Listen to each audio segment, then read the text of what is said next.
PMP, PMP, PMP. Varun, my PMP exam is tomorrow. Varun, my PMP exam is in next 1 week. Varun, my PMP exam is in next 2 weeks, 1 month and stuff. Varun, what is the last piece of advice you will give me? I discuss these type of questions on an everyday basis. Varun, I'm confused, I'm worried, I don't think so I will pass the exam. What should I do? Should I move my exam date? Should I keep it? I'm not scoring well. All these are, first of all, very, very natural thoughts which are coming in your mind. So now this video, I want you to watch 50 times at least before your exam day. So if your exam is in, I would say next 1 month, you have to make sure you watch this video now, plus you watch this video 1 day before your actual PMP exam day. So save this link. This is very, very important. What I would be telling you now will definitely change your life and will make sure that you pass the exam.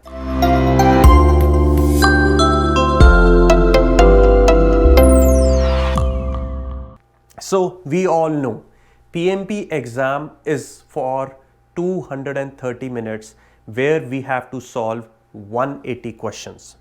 Now, when the exam starts, your entire exam is divided into 3 sections: 1 to 60, 61 to 120, and 121 to 180. Now, after every 60 section set, you get a 10-minute break. What do I mean by that? You are starting the test and you are at question number 60, right? You give the question number 60 and a pop-up will come. Do you want to take a 10-minute break or not? If you say no, then your exam will continue and you will be at question number 61. But if you say that no, I want to take a 10-minute break, then the timer will give you, like the overall timer will stop and they will start giving you those 10 minutes. Now this 10 minutes is in addition to your total 230 minutes which are given to you. Now I always recommend my students to take these 10 minutes break. This is very, very important.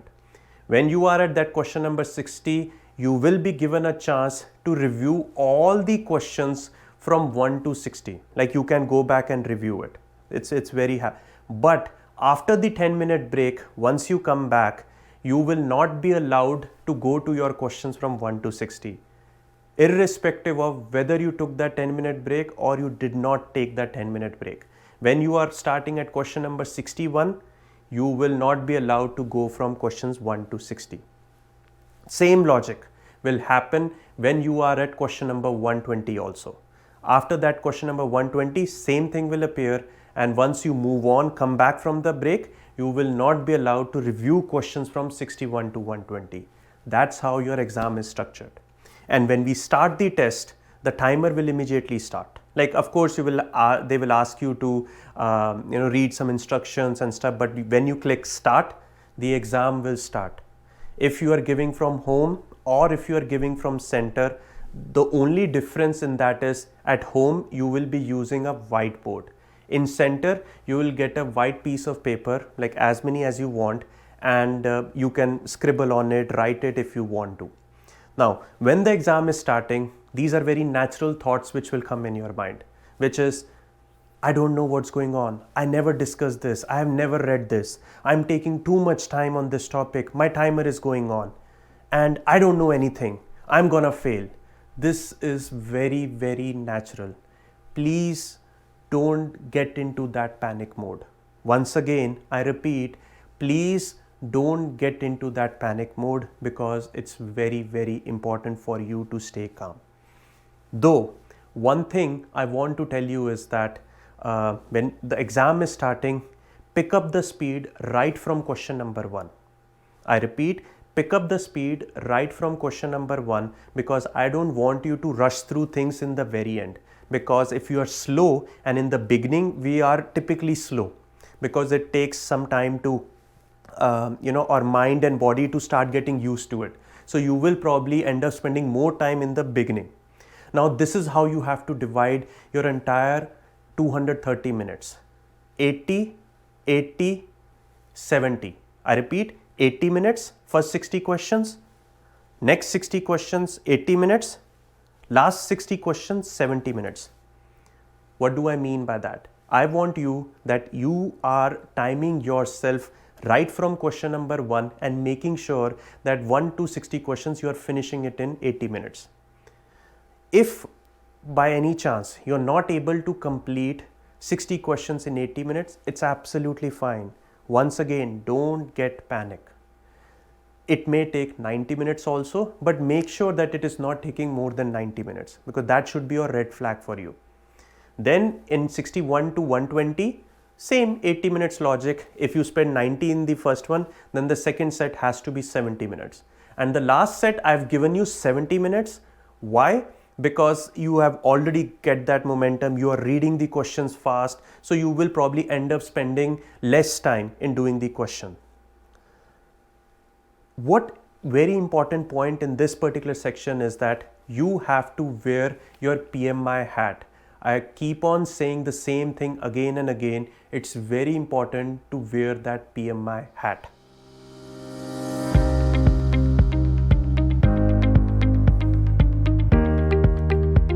What do I mean by PMI hat? Now, you might have 10 years of experience, you might have 20 years of experience, and you are a rock star project manager. I respect you for that. However, PMP exam is very tricky. It's all about scenario based questions. So you have to wear that PMI hat while answering those questions. What do I mean by that is, in real life, we try to come up to a solution very quickly. In PMP exam, we want to come to a solution, but we have to follow a proper process. Don't take any shortcuts. That's very, very important. Don't take any shortcut. So go with that mindset that I am wearing my PMI hat to answer those questions. And that PMI hat is something which you cannot make it immediately. Like, this is something which will take time to develop. So, and if you have gone through my course videos, if you have done the entire structure, you are already in that mindset. If you have not gone through my videos, it's absolutely fine. Be calm, be patient, nothing to panic. But remember these exam tips and tricks which I'm going to tell you right now. If you keep these basic things in mind, you will always get the best answer out of all 4 or 5 or 6 options which are given to you. So first tip is read all the 4 answers before deciding. What do I mean by that? Now, in your exam, most of the time, you will be able to eliminate 2 answer choices out of 4. One would be a good answer, one would be a better answer, one would be like totally wrong answer. So this is like very common, you will just eliminate it right away. And one would be the best. So the problem happens is we are not able to figure out between the good, better, best, and most likely the better and the best scenario. Read all the 4 answers and then only take a choice. Don't just read the first answer choice and it says, hey, it is a good answer choice. Let me mark it because I'm running short of time. Mark it and move on. No. Read all the 4 answers before you move to the next particular question. Next, eliminate the unnecessary information. Now, this is a very important tip I'm going to give you. PMP exam is scenario based. They'll give you questions like, you are a project manager, XYZ thing happened, what will you do next? Sometimes they will give you so much garbage information in the beginning. All they are trying to do is they're just trying to trick you into it. They'll give you unnecessary information and you will think that this unnecessary information may lead to the answer, but eliminate that. And that is something which I'm agreeing that you cannot do it overnight. This will come with time, but with proper practice, you can eliminate all the garbage information and ask this question to yourself. Is this garbage information? Is this unnecessary information given to you? If yes, eliminate that. That is not your right choice. Then don't take the easy way out. First of all, PMP is not a rocket science. I've never done a rocket science, so I don't know it's difficult or not, but I think it's difficult. So PMP is not a rocket science. It's about, don't take any shortcuts. Like hey, do this immediately. No, you will follow a proper process. Make sure you are resolving the problem described in the question. When they are giving you 4 options or 5 options, what they try to do is they'll give you answer choices. One may be a good answer choice, but they are not resolving the problem which is described in the question. But it's like a true statement. We might think that, oh, it's a true statement, so this is the correct answer. No. If that answer choice is not resolving the problem in the question, then that's not your answer choice. So once again, don't take the easy way out. If someone says that do these 10,000 questions and PMP exam is going to come from this is like a red flag for you. Immediately go away from that website, go away from that book if someone is claiming. PMP exam is all about scenario based questions, and please don't take any shortcuts because you will repent. You will come back to us, understand, and then pass. And I don't want you to go through that entire stress and all those things. So kindly ignore all that piece of information. Then use your instinct and eliminate wrong answer choices. My personal favorite, elimination technique. All the questions which I do, I always use these elimination techniques. And by the time, if you are already my student, you know that I always use this elimination technique. I always eliminate the wrong choices. And I recorded a video for 1,000+ questions which are available on my website www.eduhubspot.com to make sure that you understand the logic behind why I'm picking an answer. Don't just mug up an answer. Understand the logic, eliminate those wrong choices. And the reason when I'm making those videos, I've spent so much amount of time, I can't even, it's a lot of hard work, guys, but I've deliberately done it just to make sure that this is the best PMP learning program for you. And you all learn from that so much. I know for a fact. So what I want you to do is learn from those videos, elimination technique videos, and accordingly start applying those techniques when you are practicing the question. Start thinking on the same lines how I am asking you to think. Wear that PMI hat. Always remember, wear that PMI hat. Okay. Anxious, take a deep breath and release slowly. Yes, if any moment in the exam you are anxious, you think that things are not going, or you're running short of time, it's okay to take a minute break.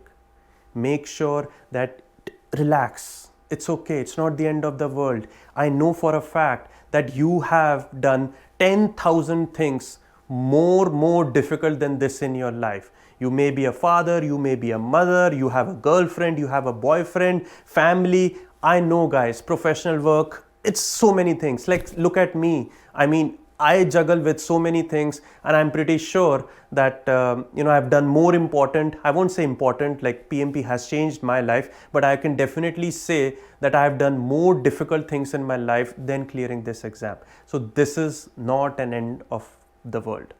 You will pass the exam. You just need to trust yourself. You just need to believe in yourself that you can do it. Again, have that confidence in you. If you don't have that confidence, then no one else can help you out. Make the decision, be proactive, be professional. Always remember, you are ethical in taking your decisions, and take a decision. No shortcut, but it has to be a problem solving situation. As a project manager, you should not shy away from taking a decision. Don't go to the boss, don't go to the super sponsor or stuff. All these are distractors which are telling you that you are not taking a decision. Instead, you are asking someone else to take a decision. In few cases, I can understand, but those few cases is just 0.1%. But most of the time, you as a project manager have the power to take a decision. Okay, and communicate directly and as soon as possible. Very, very important. Like, communication plays, like, I'll tell you a real life scenario in this. I'm working on a project and an issue came up. Now I know I can resolve this issue within a day. I went ahead and I resolved this issue. I didn't even tell my stakeholders that this issue came, or because it was not such a big deal. I corrected it and I moved on. We typically might do something like this in real world, but in PMI world, it is wrong. It is not correct. If something happens, your first step should be to communicate to people that we might think that, hey, if I don't know the answer, if I don't know that how much effort this problem will take to resolve, why should I go and tell? No, all these are distractors. You should always communicate to the team members and as soon as possible, because in this way you're not hiding any information, you are being ethical, which is required to pass the exam. Okay, now two more things: home-based exam experience and center-based exam experience. As I told you, it's absolutely same. You're getting a 10-minute break. You're getting a 10-minute break after 60, 120. Exam would be of 230 minutes. They will ask you to check your laptop if you are giving from home. Make sure nothing is kept on your table, no books, nothing. Your phone should be like, I think, 6 feet away from you. Keep it switched off, and you can mark a question. You can mark a particular question. You can highlight it, and but again, it's not that very friendly, I would say. The highlighting part, but you can still mark if you want to come back. But I typically ask people that just mark an answer and select an answer choice and move on. No need to come back to it at a later stage, because this means you are doing over analysis. I don't want you to do over analysis. A lot of people do over analysis, but this is not good. The whiteboard which is given at home, like from home-based exam, is not that great. So, but in reality, PMP exam mathematics questions, if they come, the calculations are typically easy, that you can use a calculator. And the calculator is in your system itself, not your computer's calculator, but your exam software has a calculator which you can use, which works very much the same way, just like your like your computer calculator. Center base, same thing. You should have an ID proof. You will get breaks. You can go out to the proctor, sign whenever you want to take a break. They'll give you a pencil, sheet of paper. You can ask more sheet of papers if needed, but you have to give it back to them. Also, what else? Once you clear the exam, you get like a hard copy of your exam score. They give it to you. They're constantly monitoring you. Center-based, I personally like center-based exam more, because it's without distraction, and the people who are sitting next to you does not necessarily mean that they are also given the PMP exam. It's a Pearson-based exam, so it could be that next person is giving an SAT exam or a GRE, GMAT exam. Like Pearson conducts so many exams that it could be any one of them the other person is doing. So you really don't care about it. So don't worry much about it. Okay. Now I want to give you some prototypes question, like what are the different types of questions we get in exam. The most common one is this question. When I say this question, what do I mean by that is, to select one answer choice out of 4 answers given. Maximum number of questions would be from this type. Like, let's do one of them. One of your team member is underperforming on a recently assigned module. The reason is that she lacks experience for this type of work. However, she is the only resource on your team that is available to work on the module.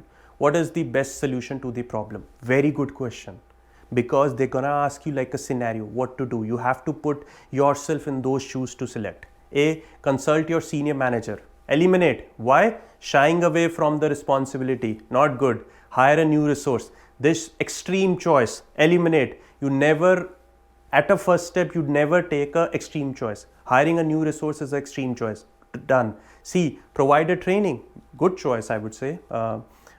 You want to help that person to succeed, right? So C looks like a good choice. D, move her to another module she's qualified for. Yes, you can do that. But before you take, I won't call it like a very extreme step, but still it is like, I would say that's not my preferred first step. So out of C and D, I would say C is a better choice. So see how I am using my elimination technique.